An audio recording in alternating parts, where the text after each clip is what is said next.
for-profits, their problem wasn't over, because if you look at Stanley Davis's book, Monster Under the Bed, institutions, businesses, and universities find it very difficult to change. Universities in particular, because they don't have a business model. And the universities, once they realized they were losing students to other institutions, were unable to make the changes that they needed to do to do it. For example, the for-profit universities immediately switched to no more out-of-state tuition. All students paid the same tuition regardless of in-state or out-state. Ask yourself, in your institution, do you have in-state, out-state, or do you have just one institution? This is how serious the underestimation was. Before the universities, American universities, even knew what was happening, the for-profits had descended upon them. The market had changed. The traditional universities did not cross borders because they weren't supposed to cross borders. And the for-profits said, not only will we cross state borders, we'll go across the entire country. So before the traditional universities knew what was happening, they had the University of Phoenix and the other profits delivering courses throughout the United States. By the time the American university, the other universities, got it throughout with their state legislators and all to begin to go at national, it was very late, and the for-profits had the market. By the 2009, the University of Phoenix had an enrollment that exceeds 400,000 students.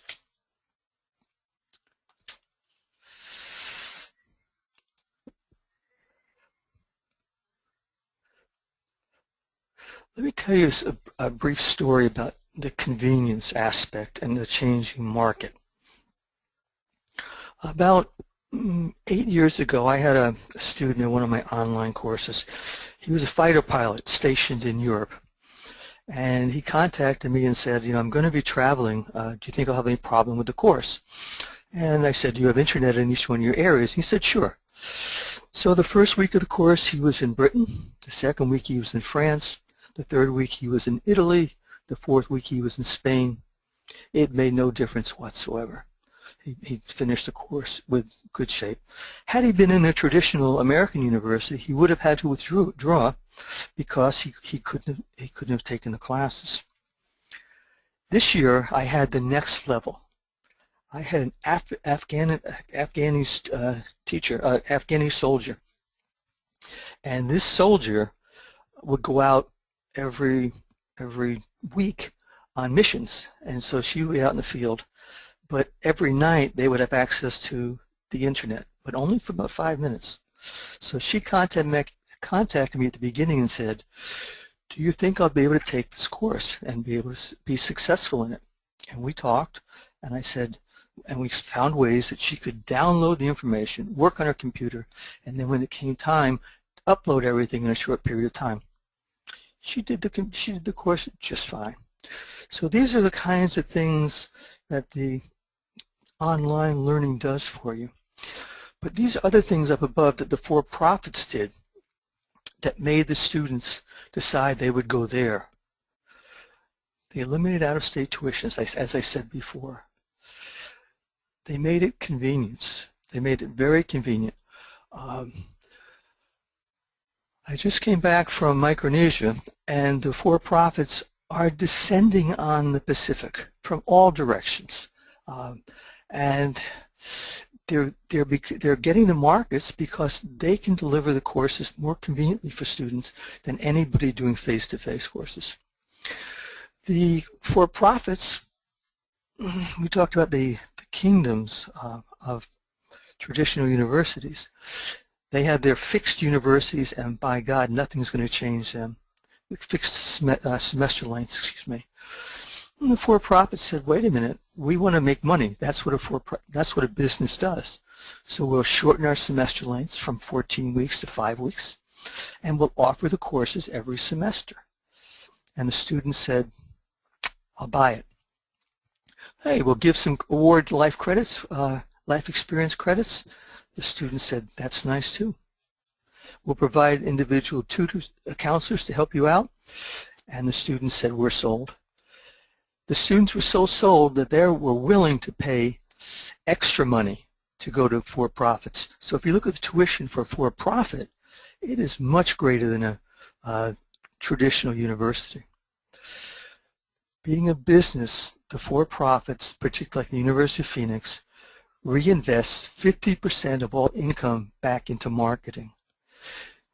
Does your institution come back and invest anywhere near 50% in marketing your programs? All right, that brings us up to questions. What have you got?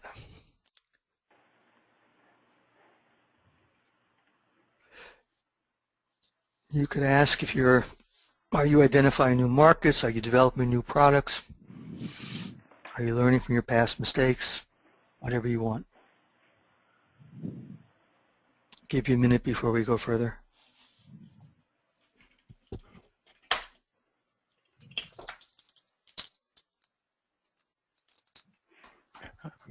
So far, there is no question, Bob. Okay, I'll save your question and we'll go on. Actually, just hold on. There is one question coming. All right.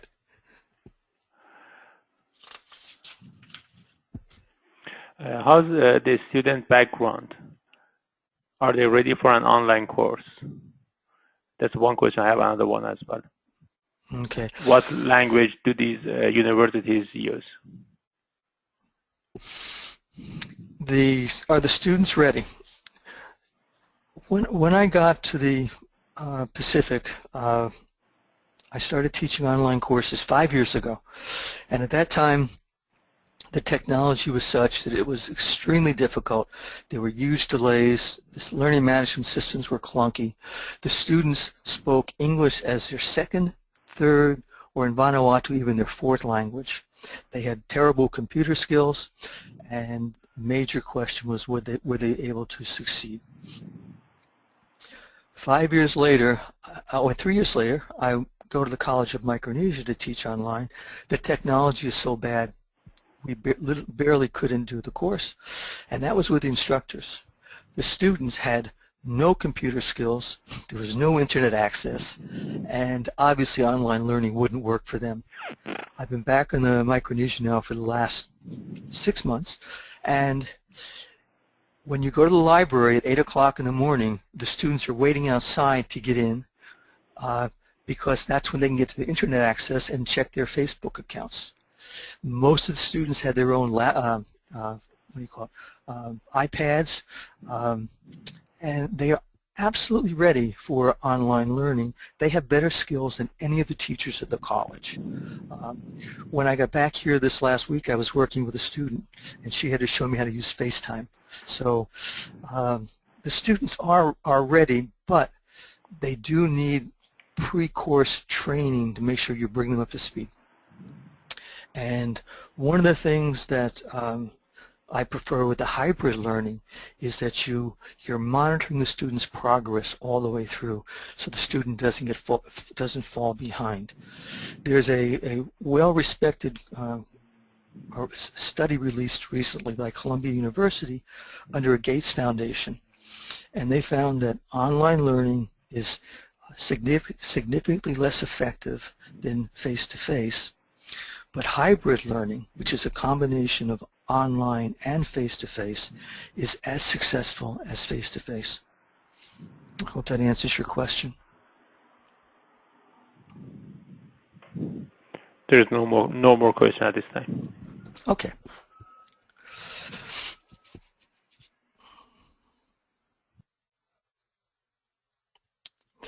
Now, in the previous section, we talked about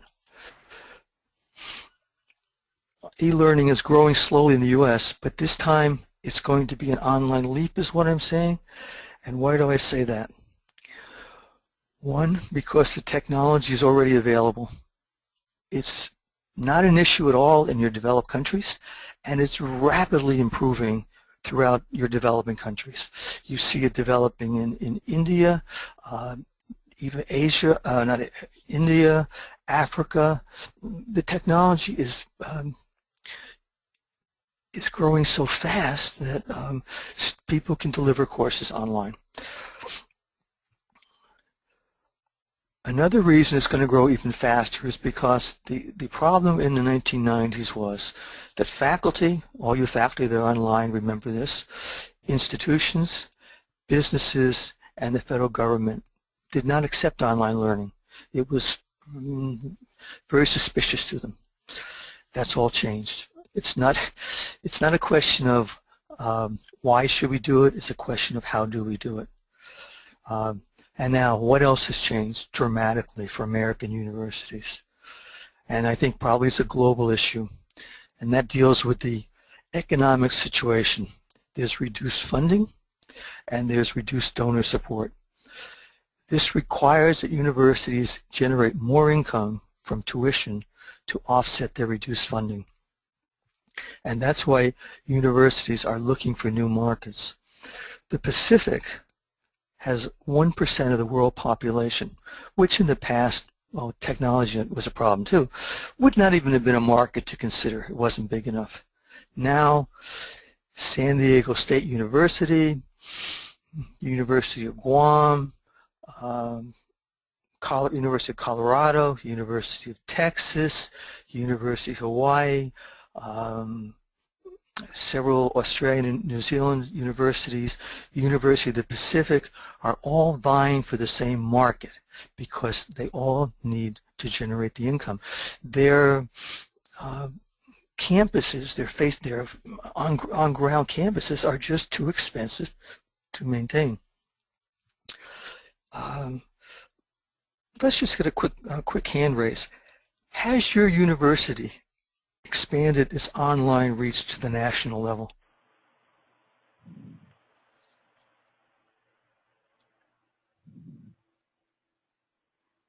I have 4 hands.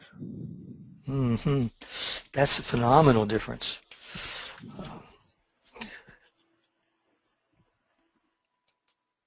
Okay. So let's go. Why global learning now? I mentioned jobs and I mentioned Gates before. 5 years early, the technology wasn't ready for Bill Gates, and he couldn't have done what he wanted to do. 5 years later, the technology would have been already available, and somebody else would have most likely done it. The same thing happened with Steve Jobs with the Apple computer. That's what's going on now with global learning. The technology is available. The workers need it. With a global economy, the workers need more training. In the previous times, only a small percentage of populations needed to have higher education. Now more and more workers need to be educated in order to get jobs. Businesses need more highly skilled workers in order to compete in a global market.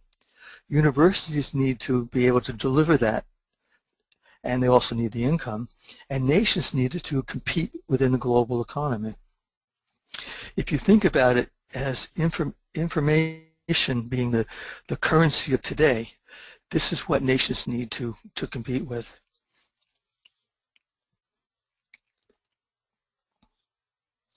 Just to give you an idea about how I said the technology is improving, and I said that